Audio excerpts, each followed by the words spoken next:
Assalamualaikum warahmatullahi wabarakatuh. Halo sahabat tani, semoga sehat selalu dimanapun berada.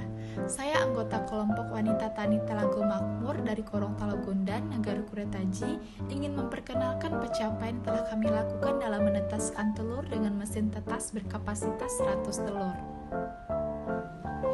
Ini merupakan salah satu kegiatan rutin yang kami lakukan dengan membalikan posisi telur 3 kali dalam sehari, di mana kode yang tertera pada telur itu berfungsi untuk memudahkan dalam pembalikan serta menghindari kekeliruan pada saat proses pembalikan.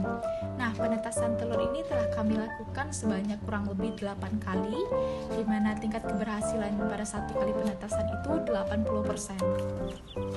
Ini merupakan ayam-ayam hasil dari proses penetasan telur menggunakan mesin tetas.